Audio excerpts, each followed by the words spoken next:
Here's this for Let's Go. So I want to show the house because it's such a mess. When you move it, outside. Oh, okay. Okay, so it's loading in right now. It's a little slow, as you might tell. Stick it to the side of the camera for now. Okay, so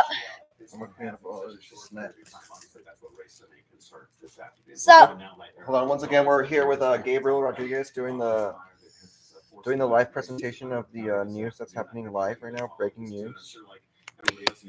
yes, you heard it. That was my dad speaking. That we are live reporting as reporters. Maybe dealing with a very safe situation right now, and that's that they may have a relative or a loved one who is inside of this evacuation. Guys, a gentleman named Bradley, he called us because really didn't share the screen. There There we go. Okay, so if you're in the yellow or red, you need to evacuate the area.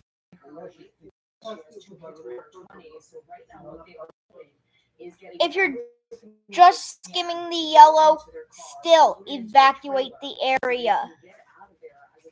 If you're in the red, evacuate the area immediately.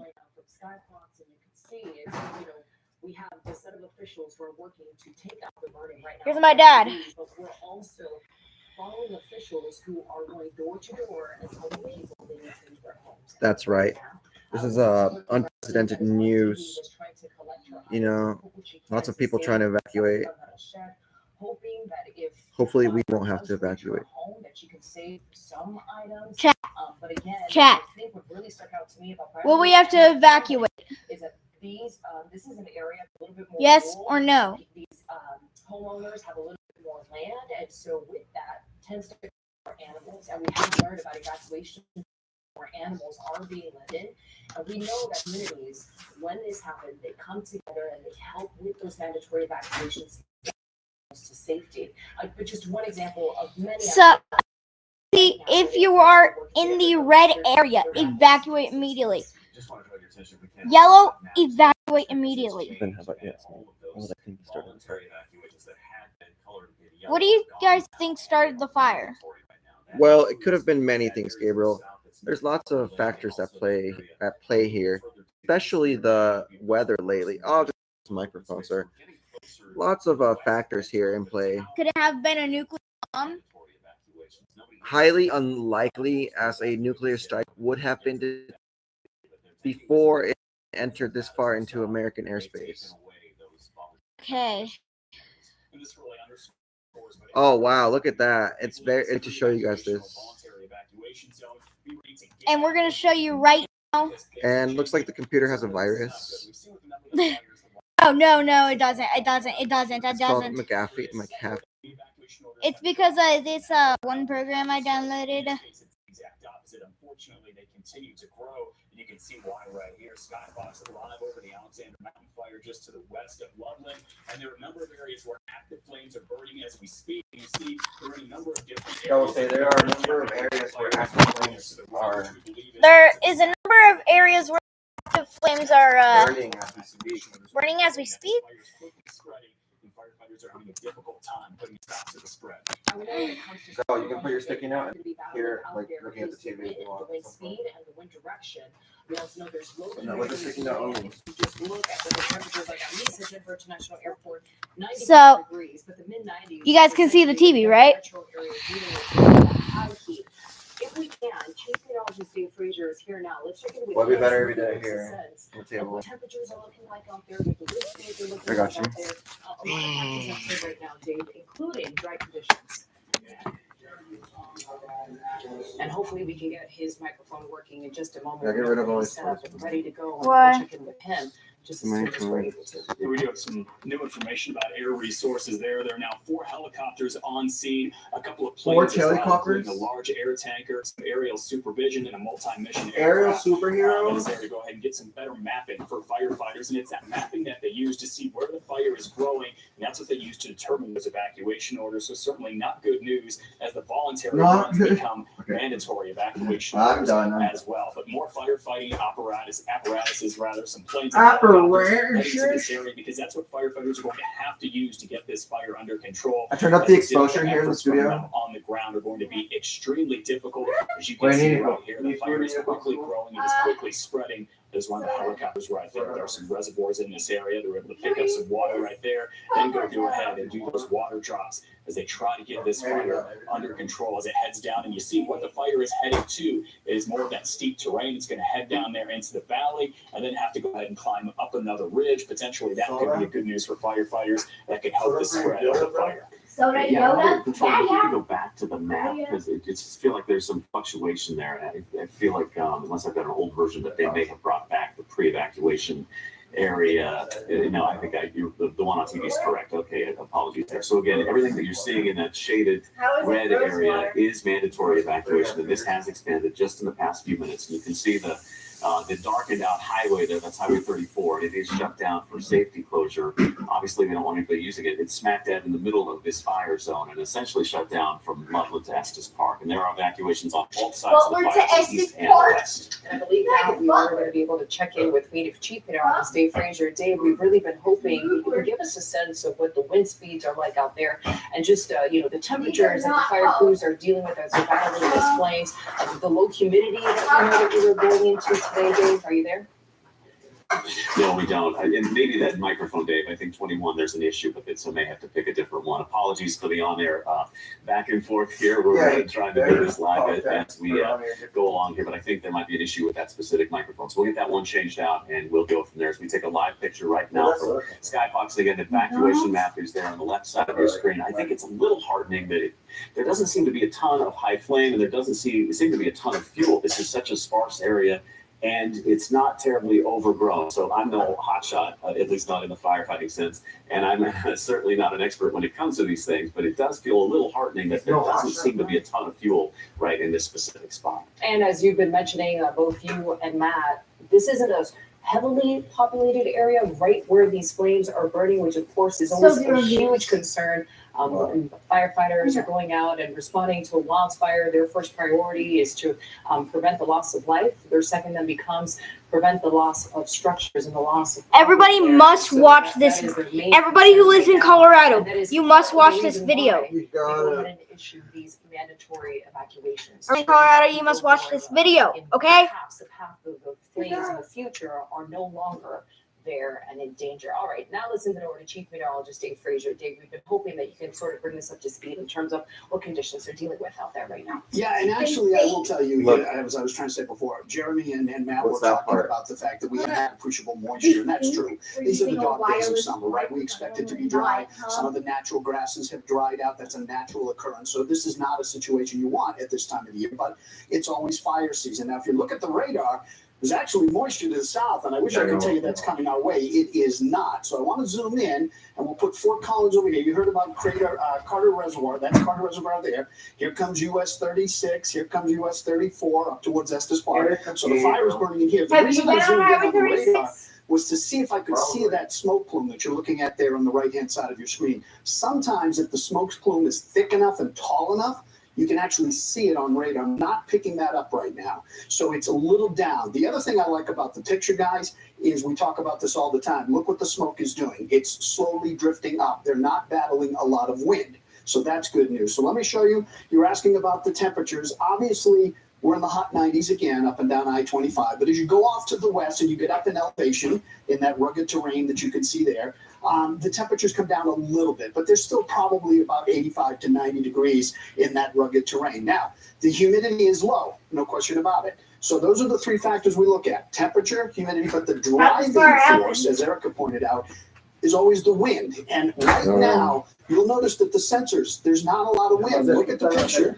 The flames aren't being pushed by very strong wind. However, you all know that you heat up something like a wildfire like that, and the air within the wildfire rises because of the heat and the burning, and that can draw in wind around the perimeter that can be stronger maybe than some of these sensors are showing us right now. So the good news is at this point is there's not a lot of wind for them to deal with. Unfortunately, as you guys have been saying, it does seem to be burning in more remote areas. It looks like they're trying to get a handle on it. The wind is not a factor at this point. Again, it can always be a little gusty in and around the periphery of the fire, but I like what I'm seeing here, that it's going up. However, the challenge here for you guys, for these firefighters, is going to be that rugged terrain, and obviously that's why they've called in for the air support to help them out just a little bit. So I'm going to dig in and see if I can find another sensor a little closer to where the Alexander Mountain fire is exactly burning, and I'll do that and get back to you guys in a few minutes. But again, obviously, it's been dry. We don't have red flag warnings for fire danger, but it's always fire season, especially at this time of the year when everything has dried out. And this is not a situation we want to see. It sounds like they're being preemptive and getting people out and away, so in case the fire does come over the ridge or move in an easterly direction, they're prepared and they've got those folks out of the way. So we'll keep you posted on that. I'm going to dig in a little deeper and see if I can find some more data here. Maybe see if we can find out when the last time they saw rain up towards, say, Estes Park and Lyons, and continuing over towards the Alexander Mountain fire. But I'll get back to you guys on that in a little bit. Hey, Dave, can I ask a quick question before you step away? So, as you mentioned, you like what you're seeing here in terms of wind speeds. Can you give us a sense of what you wouldn't like to see? Like, where do those wind speeds need to be where we're here, this intense situation then becomes that much more dangerous for the folks who live there in Larimer County? Well, so if the wind was blowing strong in one direction, let's say the fire was being pushed to a northeasterly direction, they'd want to defend that on the other side. So they do like burn lines to try and get ahead of it, to stop that momentum. Sometimes in these situations, what you're going to get is pockets of burning. So you've got embers that are burning, and they jump over and they drop into a different pocket. And the rugged terrain, you can see it flaring up right there on the right-hand side, upper right-hand corner. You can see you've obviously hit a grove of trees or some vegetation that's dry underneath that's feeding that. And remember, we're looking at white smoke. White smoke is a wildfire. You see black smoke, then we've hit something. Some type of an outbuilding or another type of a structure. There's a wildfire right now? It's a wildfire. Yeah, it's in pockets. And I think the light rain has its advantages, that it's not fanning the flames, but it's also just, the fire's just kind of drifting, if you get my meaning. It's just kind of hovering around. It's not being blown in any one direction. If it was being blown in one direction, I would say— You're kind of blocking the TV. Sorry, sir. Because most of the winds we have out there are generally coming up and out of the south. So that's something that's, again, nothing's favorable in a wildfire, but if there's one thing that they're not having to battle, it's strong wind, which is always a problem in fanning the flames. Yeah, good points. All right, Dave Fraser, we'll get back to you just a few months. We know you're going to do some more research on the conditions up there recently. Do you want to check in with Heather Marsh? She's with the Bureau of Land. Are you going to go Management. to Heather, thanks for commercial joining break? us from the Grand Junction Field Office this afternoon. Obviously, busy day for you folks. Can you give us a better sense of the fight that's going on up there? Yeah, so the standard fire that we've got going up here is currently mapped 213 acres, and it's estimated to be about 10% contained. Even though a little while ago, 4 small engine aircraft were sent out your way to the Alexander Mountain fire, we just got word that 2 are actually on their way back to help continue to provide fire suppression efforts to the Kings Canyon fire. And Heather, just to clarify, so we're talking about 2 fires here. Are you talking about the one burning near Rangeley? No, so the Kings Canyon fire is actually the southwest of Fruta. It's way out west. Okay. And then for viewers who are watching right now, Heather, this is Erica Gonzalez. Thank you so much for taking your time to speak with us. For the viewers who are watching us right now, can you talk to us about sort of the resources that Colorado and the federal government has on hand, knowing that there could be multiple wildfires burning at any given moment in the same state, in the same region? Yeah. Well, so I can tell you that we're at national preparedness level. How are they talking? How are the viewers talking to them? Resources are being really well looked at and managed, and the Rocky Mountain On YouTube? Center actually is the one that sets the priorities for the aircraft right now. And so we're just sitting what we can where we can. Where's your eyesight? Definitely, certainly, there's a lot of dry areas. We know there's the fire that Heather was talking about, the Kings Canyon fire. Heather, is there anything you can talk about with potentially the resources that are here on the Front Range right now dealing with the Alexander Mountain fire that have forced a lot of evacuations in the area just to the west of Loveland? So I can tell you, the information that I have is that, 4 single-engine air tankers and 1 large air tanker, were sent that way, I think within the last couple hours. Where's yours? Much. Dropping fire retardant. Did they launch here from the Front Range, or did they come from out west from your area to help with this? So, 4 left here actually about, an hour and a half ago. All right, yeah, very good. They Heather, were on the way back already. and Heather, just to clarify for viewers, give us a better sense of these fire levels you're talking about. What does fire level 5 mean? So that means it's basically on a scale of 1 to 5, and 5 being the highest. That means that we've got a lot of active wildfires that are going on and being managed nationwide. I believe there's like 94 large active wildfires going on right now. Yeah, we've reported. So the, Sorry to interrupt. Yeah, we definitely reported a lot of the big ones burning further out west, and we consider ourselves lucky because we hadn't really seen too many of them until recent days. And obviously, as you talked about, we've got the big one burning out near Fruita. We've got reports of some others on the western slope and northern part of the state as well. And then obviously the one that we're following here along the Front Range. Yeah, we certainly have dealt with the smoke because of those other wildfires that you're tracking right now, the 94 number that you mentioned right now. Can you tell us the number of wildfires that your agency is actively working on right now in Colorado? So we offer support where we can. We've got folks kind of peppered everywhere. But right now, our primary, for our specific area, the Upper Colorado River Interagency Fire Management Unit, our number 1 priority right now is Smooth Canyon Fire. And then we have folks who are out supporting called the Current Fire, which is near the Montrose. Isn't Denver in Monroe So County? definitely, there are a lot of resources being devoted to a number of fires around the state, including now, unfortunately, the new one that has popped up today, the Alexander Mountain Fire that we're seeing here. And we just saw some new pictures from Skyfox as that fire continues, looks like, to grow to the right area of the screen. Indeed. So Heather, thank you so much for joining us this afternoon. I think we'll get back to you if we get any more developments. If you hear any more, let us know. But we'd love an update on the apparatus and the number of aircraft that are involved. We appreciate you taking the time to talk to us. Kim Posey joining us on the phone now too. Kim, I know you're up there, part of our team covering this story this afternoon. How close are you? What are you seeing where you are? Hey guys, we are still several months. Take it with us to survive. It's just a giant column shooting straight up into the sky. Yo, It can chill out, be seen Who, for Kim Posey? miles and miles Is it Kim away. Posey? We Yeah. are just Never west, mind. I think, of Loveland. You know her? Yeah, she's headed incredible towards this reporter. area. It's a pretty rural Is she area, a but celebrity? residences along your large lot. Traffic is moving along normally. Everyone seems to be going about their business where I am, but you can see just Who is Kim Posey? headed toward the mountain where this is all happening. Look, our house right there. It does look very That's our house? ominous. I have seen a couple There's a street that goes to of, Ponderosa.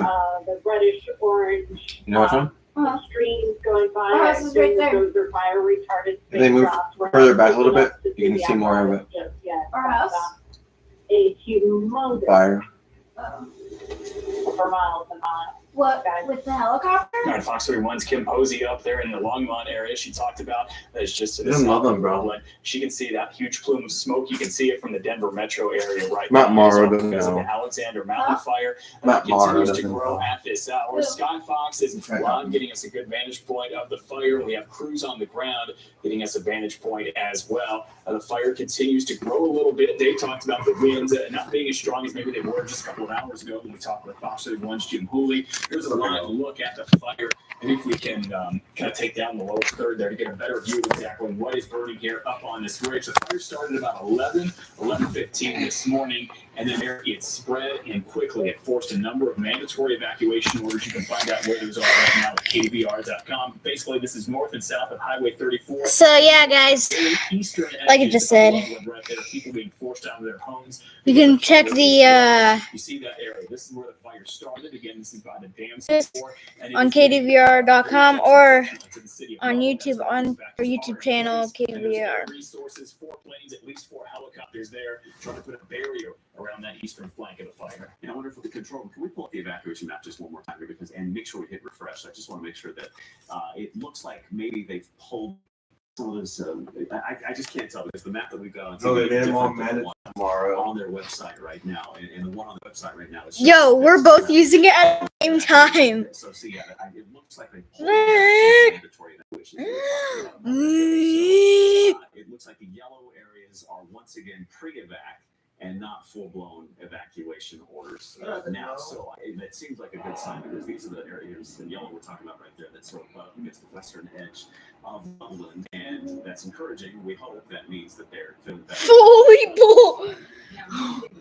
The red is full-blown evacuation. Those pre-evacuation orders, I do want to bring you an update. I was talking about Dee Dee earlier today. She was not necessarily in the mandatory evacuation area. She's in the pre-evacuation area. Now we're going to talk to Dee Dee right now. Dee Dee, if you're there, if you can talk to us, because you're doing precisely what officials are hoping that individuals in the pre-evacuation areas are doing. So Dee Dee, talk to us about what you've done so far in anticipation of perhaps becoming part of that mandatory evacuation area. The kids and I have mowed what we can around the homes right near us. They mowed. Ours is mowed. We've loaded like pictures and memorabilia, and then we've got the kennels and everything loaded in the truck. And so it's just really down to do we load the baskets of clothes. So and we'll as soon as we get the order, then we'll just let them know. And Dee Dee, can you walk us through what this late morning, early afternoon has been like for you and your family so far? Well, this morning, my daughter and I were heading into town, and we saw it, right? You can see the flames from our driveway, and so we debated whether to go to town. And so we did. We headed in, and then halfway there, when we were down by the damn store, or not damn store, but down by the gas station there on 34, we decided to turn back around. You call it Sandy. Sandy. We've lived here for a really long time, so you kind of just get a sense for these things. Guess what? And so when you went You ahead can and went back do towards your home, a text request. Did you start getting alerts from local officials there? Did you turn on the local news? How Wow. have you been getting your information, or what have you been hearing? My daughter has the firefighter, or what are you listening to? It's Pulse Point. That seems to have the most up-to-date, accurate stuff. Okay, great. And so I'm assuming you've been listening to officials and trying to waiting for that the moment's notice if you do in fact need to evacuate. Can you tell us exactly where you are in relation to where the fire is burning and what you see from where you are right now? From what I can gather, we're about by air, probably 2 miles northeast of it. And then just a half mile down the road is where they've evacuated the most. That's the Eden Valley area. It's spreading and quickly. We've seen some slurry planes in, so that's always good news. And the power company is down by our road, and they're on standby to shut down things if needed. So I feel a little bit better because unlike the last fire that was up in this area, they seem to kind of have a handle on it to the north. So, I mean, as far as like the crews, like the ground crews over here, to shut off towers and that sort of thing. Hey, Dee Dee, it's Jeremy Hubbard joining you here. Jeremy Hubbard. Thank you for taking the time to talk to us. Just a couple of quick My questions. man. Tell us about the weather right now. My man Jeremy. And tell us about recent conditions. Have you had rain in a while? Yeah, it rained the other evening, but it's hot, it's dry, the wind is picking up. That's a cause for concern. Yeah. And where are you from Carter Lake? Because we know about the pre-evacuation orders. Where are you in relation to that? We are about 4 miles by air from there. Okay. Probably about 15 miles north of that, give or take a few. Yeah. By road. Yeah, okay. And those mitigation efforts you described are interesting. Have you seen other folks doing that too? And tell us about your past experience with that. Obviously, this is something insurance companies drive home all the time, and you knew to get out there and sort of take care of it. Yep, absolutely. I mean, unfortunately, it's not our first rodeo. With the last fire, we were evacuated for 11 days, and the High Park fire for like 14 days. So, I mean, we're kind of used to it, unfortunately. What I'm seeing really right now is there's a lot of horse trailers. There's people just taking precaution, really. And the thing that we've been noticing from our live pictures from Skyfox and our crews on the scene there is thankfully, at least where the fire's burning now, there's not a lot of development. There aren't a lot of homes, not even outbuildings or anything like that. So do you feel good about that too? There's not a lot of folks who live in this area? The specific fire area right now, to the best of my knowledge, there is not a ton of homes. It's more vacation homes if there is. I know that we heard that a couple of people have been evacuated, that one was on hospice, and so they had to airlift her out. Alright, guys, we're about to end the stream, even though. Wait. Who's watching the stream? Conversation further, but I just want to question you talked about your admitting past experiences with Hey. fires in this area. None of this is Type. giving you any.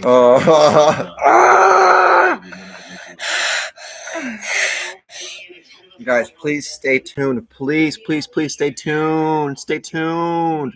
This is the news. We got live news here. Yeah. You need to evacuate the area. Evacuate the area. Alright, we're ending the stream. Should we go show the outside first? Yeah, let's go show the outside. Alright, put the sticky note on.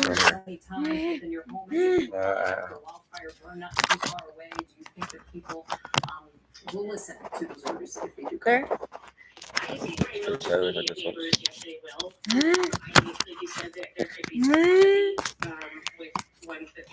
And then Just hold it there, I guess. I don't know. Hold it over there. Yeah. okay.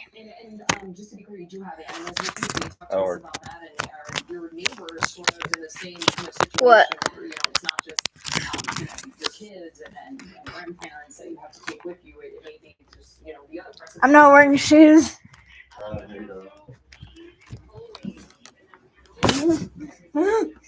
Here, hold your computer. Okay. Oh, we just got revealed where we are.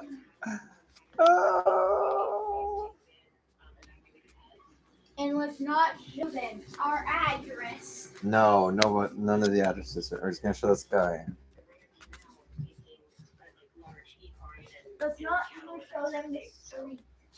All right, Dee, thank you so much for speaking with us this afternoon as we're doing our special continuous breaking news coverage of the Alexander Mountain Fire that's burning right now in Larimer County. Please keep us posted. Looks like there's been a fire there before, possibly.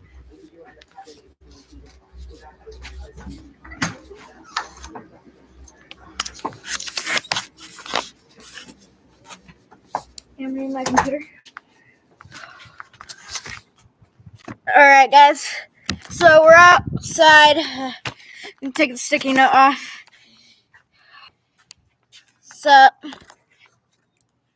there you can see this guy. there you can see that cloud. That's actually not a cloud. That's smoke from the wildfire. Yeah, hold it for your recording. So that is not actually a cloud. That is smoke from the wildfire. We do have news reporters on TV right now. We're going to head back inside in just a minute. We're just going to let you guys know that if you are in the yellow, that you need to evacuate even if you're not in the red. And it looks like we're kind of in the yellow area, right? Right. Almost in the yellow. Yeah, we're about 10 miles, like a mile from the yellow area. Or 5,348 feet. We're going to head back inside. Right? Isn't a mile like 5,000 feet? Right.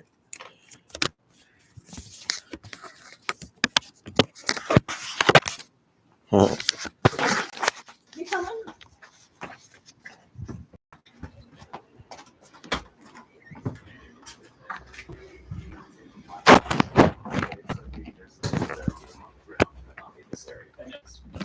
With the wind is what's helped this fire to spread so much since it started. That some of those sparks fly off of it, really dry. So we're gonna stop the stream now. Very dry brush in this area, and it catches fire, and that just keeps going and going again and again. And again. Yeah, so we're gonna stop. Yeah, so we're gonna end the stream right here. Bye. For the Loveland area, you can see right here. This is an area off to the right where there's some active growth to the fire, and there's some active burning right there. And Dave talked about that white smoke. Those are going to be the forest fuels right there, and that is what is burning in this area. Yeah.